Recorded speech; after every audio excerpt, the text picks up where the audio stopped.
Toujours un plaisir de vous retrouver branchés sur votre chaîne. Merci de rester fidèles à nos programmes et de nous avoir choisis pour vous informer. Bienvenue, mesdames et messieurs, à cette nouvelle session de nos informations à la une de cette édition du journal. Une autre forme d'insécurité ou mieux de banditisme urbain qui vient d'installer les liens domicile à Lubumbashi. La justice populaire est enregistrée ces derniers temps dans ce coin de la République, une pratique qui prend de l'ampleur alors que les responsables par la loi congolaise. Et en sport, Kassongo Ngambi est l'actuel entraîneur du CS Don Bosco. Il remplace à ce poste Chibassou, limogé il y a peu par le manque de résultats satisfaisants. Une fois de plus, bienvenue à cette édition du journal. Nous allons commencer par la commune Campemba, précisément au quartier Bel-Air, où l'angle des avenues des cimetières et de Boissons est transformé en dépotoir public. Des immondices y sont jetés à longueur de journée. Selon les habitants de cette partie du quartier Bel-Air, cet espace était d'abord un silo de transit, mais qui visiblement n'a pas été évacué. À ce jour, cette saleté couplée aux odeurs nauséabondes gênent tous les passe-temps. La situation est beaucoup plus compliquée pour les écoles qui environnent cet espace. Regardez. Un tas d'immondices a élu domicile en face des deux établissements scolaires sur l'avenue des Cimetières à son croisement avec de Boissons au quartier Bel-Air dans la commune Campemba. Il s'agit là de toutes sortes d'ordures qui constituent une insalubrité qui ne dit pas son nom. Une odeur insupportable qui gêne non seulement les élèves mais aussi les passagers qui sont obligés de se couvrir les nez quand ils empruntent cette route. Impossible de bien travailler dans cet environnement car ils sont exposés à diverses maladies comme nous le dit Manix Kitenge, un enseignant. Nous sommes bités à des maladies ici avec des petits-enfants. C'est une école qui compte plus de 1000 et quelques élèves. Et regardez seulement derrière moi ce que vous voyez. Ça devient un dépotoir. Des poissons avaries, on les jette toujours ici. Des poulets, on les jette toujours ici. Comme nous avons une folle qui est là-bas, ça ne va pas. Il est en train de transmettre, de transporter les histoires, des immondices et les jeter ici. Et les quartiers, regardez l'odeur seulement que vous sentez d'abord vous-même. Comment nous devons travailler ici? Dans quel environnement? À lui d'ajouter que les autorités sont passées à cet endroit, mais aucune solution palliative n'a été trouvée. Est-ce que les services d'environnement n'existent pas dans ces quartiers ici? Ça ne va pas. Ça ne va pas. Nous sommes allés à maintes fois voir les bourgmestres, les maires de la ville. Mieux vaut prévenir que guérir, dit-on. L'assainissement de cet endroit soulagerait tant soit peu ceux qui fréquentent et habitent ces coins. Et Lubumbashi enregistre ces derniers temps plusieurs cas de justice populaire. Il s'agit d'une autre forme d'insécurité car très souvent les innocents en payent les frais. Une pratique qui prend de l'ampleur alors qu'elle est punissable par la loi congolaise. Daniel Faray nous en dit plus. Justice populaire, une pratique devenue récurrente dans la ville de Lubumbashi. Les récalcitrants, une fois appréhendés entre les mains de la population victime des actes de vandalisme, n'ont plus une chance de vie.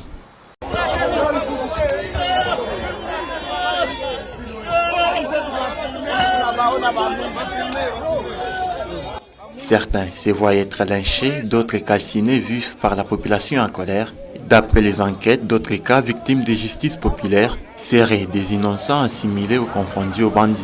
Cette mode d'opération est condamnable car ses effets sont en violation des lois de la RDC, à en croire Maître Kalunga Gaspard, avocat au parquet de Lubumbashi. La loi congolaise condamne la justice populaire. Pourquoi? Puisque la justice populaire engendre des effets qui ont un caractère pénal.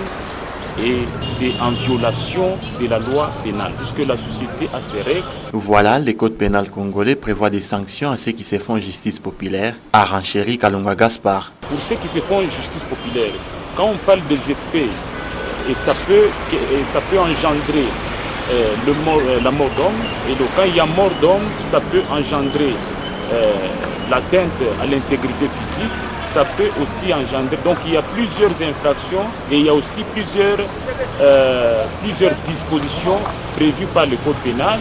Parce que quand il y a mort d'homme, la loi pénale sanctionne. Et quand il y a torture, la loi pénale sanctionne. Donc ça dépend d'une prévention à une autre. C'est lui qui s'est fait justice populaire, puisque lorsque vous violez la loi pénale, vous troublez l'ordre public, vous allez faire la prison. Et c'est lui qui s'est fait justice populaire, puisque nous sommes au XXIe siècle, nous ne sommes plus à l'époque où on appliquait la loi du talion, ou soit le code de Namourabi. Pour rappel, les derniers cas en date du mardi 29 novembre 2022, où les motocyclistes ont arrêté un homme de Dieu, l'accusant ainsi des tentatives de vol d'une moto. Conséquence, la victime a été sérieusement tabassée, son corps abandonné à lui-même, jusqu'à ce que la mort intervienne. Des accusations rejetées en bloc par sa famille biologique.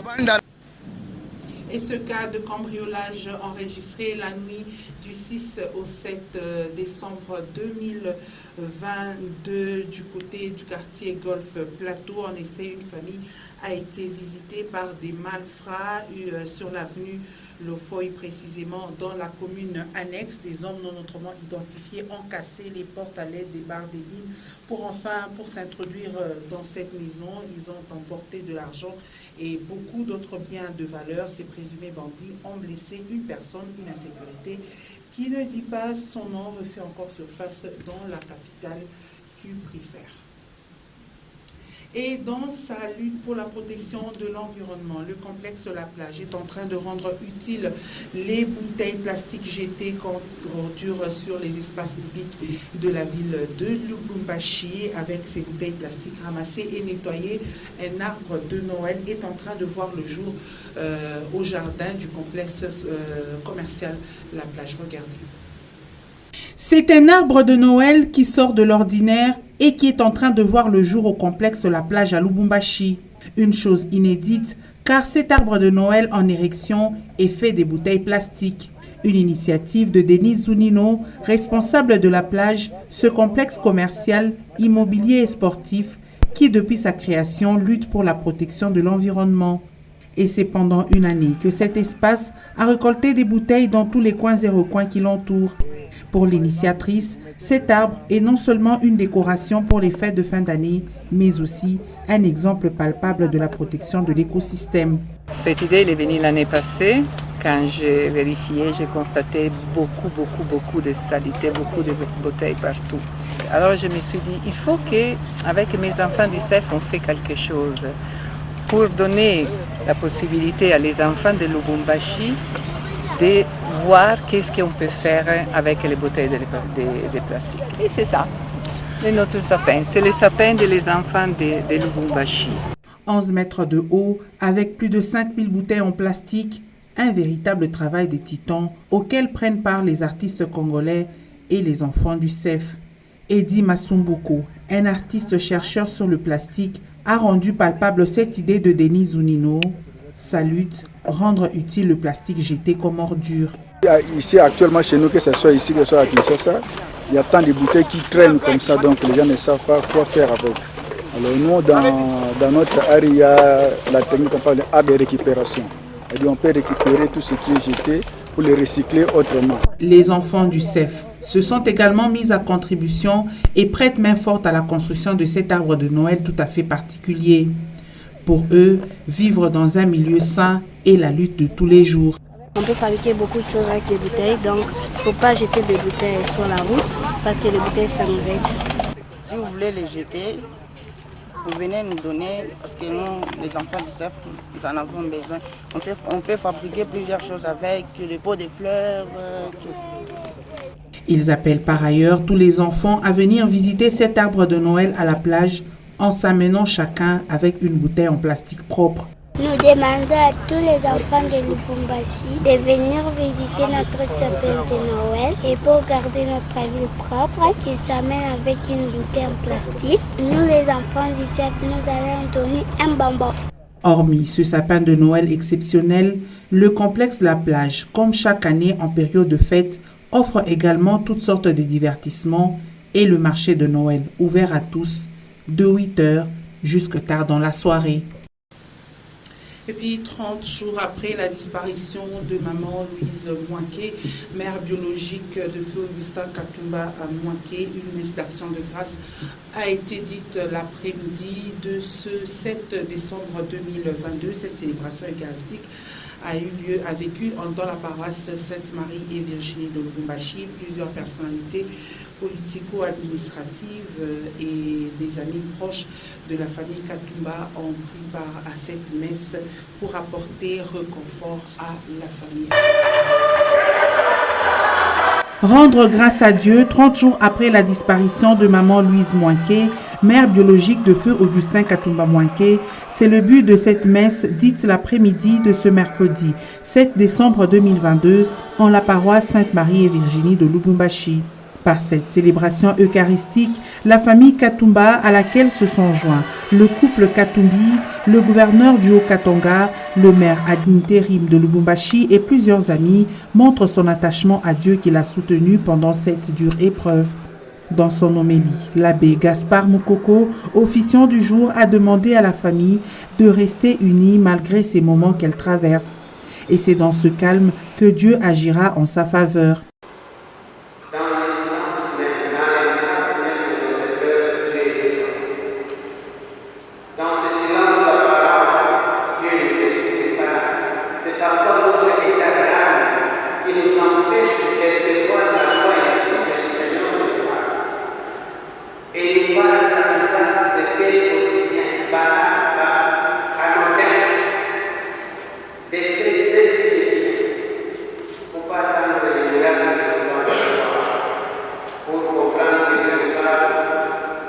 Il a également exhorté l'assistance et toute la famille de garder pour référence la défunte Louise Mwanké qui, durant ses 83 ans de vie sur terre, a servi son Dieu, peu importe les circonstances.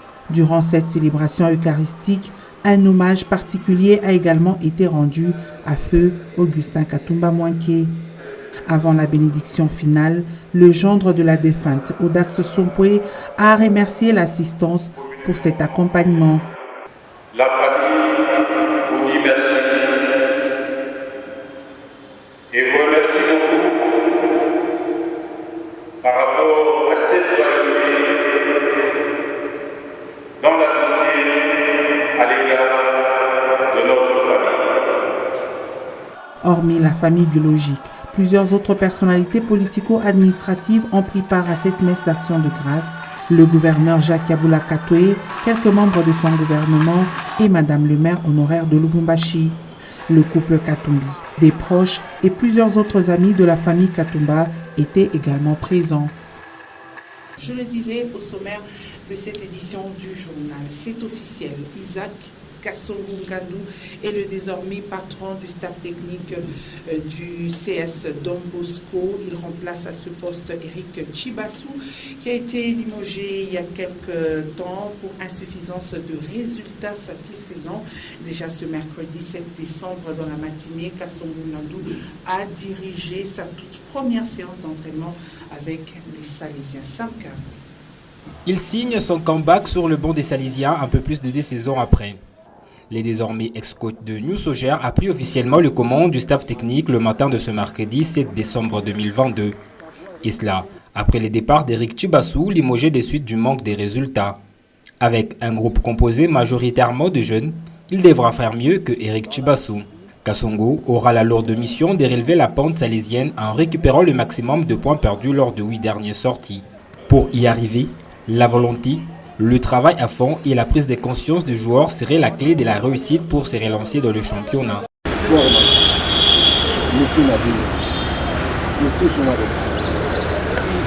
arrive ici, tous aura problème, non, c'est que on va se focaliser, on reste focus.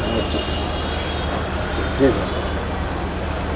Moi je l'espère et je le consens, nous le staff, qu'on peut récupérer facilement le compte. Mais il faut vous remonter. Non, il ne faut même pas vous poser des questions. Être fort mental, c'est très très important. Si le 4 composantes là est là, mentalement, tactiquement, techniquement, physiquement, les 4 composantes, on a bouché en sur le terrain, l'entraînement, on peut faire quelque chose. Kasongo Ngandou retrouve son fauteuil de titulaire du staff technique du CS Don Bosco, classé 10e en 8 sorties, dont 3 victoires, 1 match nul et 4 défaites. C'est dans un climat bon enfant que les coéquipiers des Pélé Manzanza ont bénéficié de l'expérience de Kasongo au cours de cette première séance d'entraînement à Kamalundo.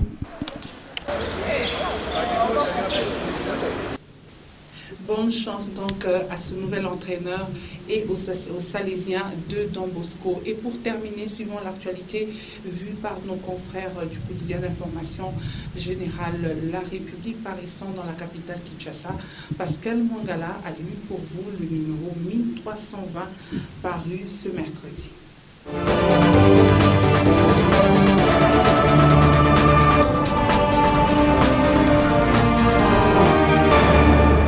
Peter Kazadi, le maître justicier, c'est la une du journal La République paru à Kinshasa ce mercredi 7 décembre 2022 à son numéro 1320. Bienvenue mesdames et messieurs à votre lu pour vous sur votre chaîne. Il a fallu son implication dans l'affaire qui oppose devant les cours des tribunaux Moïse Katumbi à Pascal Beveradji pour que le jeu sordide de maître Peter Kazadi soit mis à nu. Pour des raisons faciles à deviner, notre super avocat a usé des coudes et des reins pour remettre en selle devant la justice un dossier déjà clos par des jugements rendus en RDC et en France, pays d'origine de Pascal Beveradji.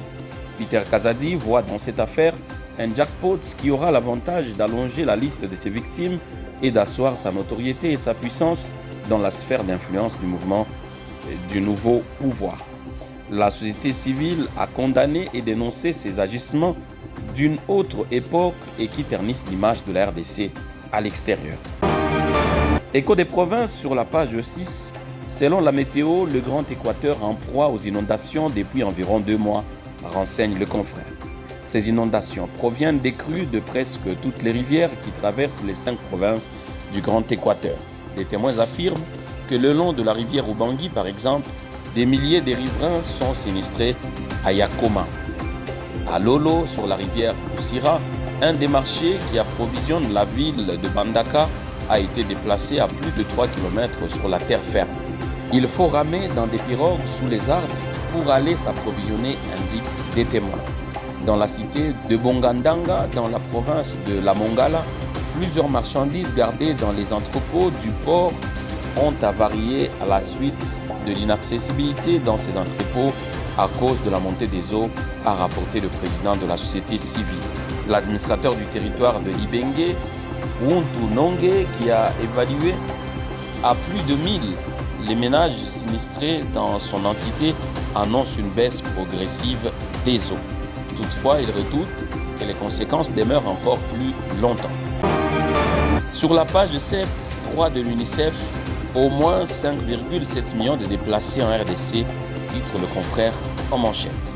Dans un communiqué du 5 décembre parvenu à 7sur7.cd, le Fonds des Nations Unies pour l'enfance, UNICEF, a alerté sur la situation de crise humanitaire en RDC qui s'aggrave de manière catastrophique. D'après la directrice régionale de l'UNICEF pour l'Afrique de l'Ouest et du Centre, Marie-Pierre Poirier, les enfants congolais sont confrontés à un danger croissant dans l'est du pays, alors que les conflits armés, les épidémies de choléra et de rougeole se propagent. Sport enfin sur la page 11. Football, Don Bosco limoge l'entraîneur Eric Chibassou pour insuffisance de résultats, écrit le confrère. Le comité des Salésiens qui a annoncé la nouvelle mardi 6 décembre 2022 affirme qu'il s'est séparé avec le technicien congolais à l'amiable. À la tête de l'équipe, depuis près d'une année, Eric Chibassou a enregistré plusieurs défaites avec Don Bosco. La dernière est celle devant Saint-Éloi le Popo 1-3 le dimanche 4 décembre dernier à Likasi dans le cadre du championnat national de football Ligue 1. Le comité de Don Bosco a fait appel à l'entraîneur Isaac Kasongo Ngandou pour prendre les commandes de cette formation. L'ancien joueur de TP quitte la tête du staff technique des New Soldiers de Lubumbashi pour reprendre son ancienne équipe. Et c'est la fin de celui pour vous sur votre chaîne et dont l'intégralité du journal est à retrouver sur www.nyota.net. Merci mesdames, merci messieurs de l'avoir suivi et surtout, tâchez de quitter cette terre en l'ayant rendu un peu meilleur que vous ne l'aviez trouvé.